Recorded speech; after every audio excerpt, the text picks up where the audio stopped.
à la fin du premier livre des rois et au début du deuxième livre des rois, vous avez les ministères d'Élie et d'Élisée. Et quand vous regardez ces ministères, vous trouvez que leurs caractéristiques distinctives à tous les deux étaient la vie. Je ne vais pas considérer tous les épisodes, mais juste en voir la finalité. La caractéristique distinctive étant la vie, cela indiquait ce qui posait un problème pour le peuple du Seigneur. C'est à cause de cela qu'ils ont été appelés à être prophètes, et ils l'ont été au-delà du peuple du Seigneur. Vous vous rappelez que leurs ministères ont dépassé le cadre d'Israël. C'est ce dont parlait le Seigneur Jésus à Nazareth.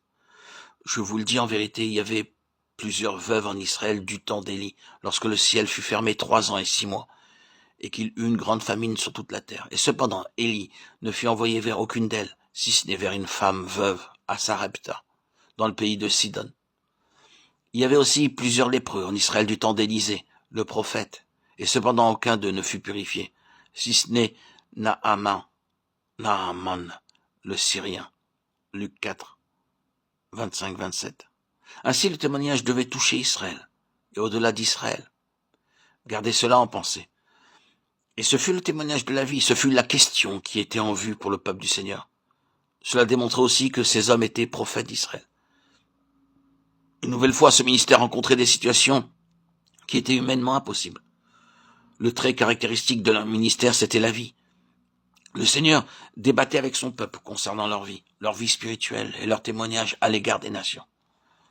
C'était une question de vie dans le ministère pour établir ce témoignage. Et il devenait nécessaire qu'ils soient continuellement confrontés à des situations humainement impossibles et qui ne pourraient être réglées que d'une manière divine. Maintenant, dans ces deux hommes, bien sûr, vous avez en type Christ et l'Église. Christ est représenté par Élie, parvenant finalement au Jourdain et du Jourdain allant vers la gloire. Et lors de son ascension, son manteau tomba sur son successeur.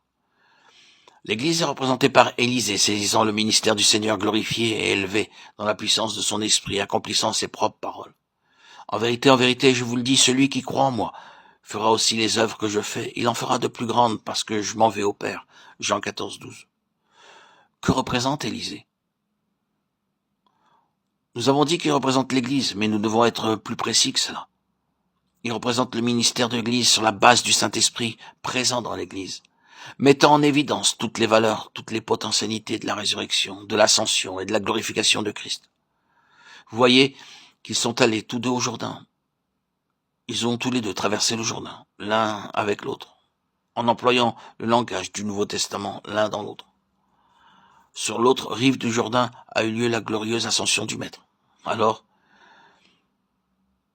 le successeur ramassant le manteau, recevant l'Esprit, s'est mis en marche pour manifester la puissance et les puissantes vertus de la vie de résurrection.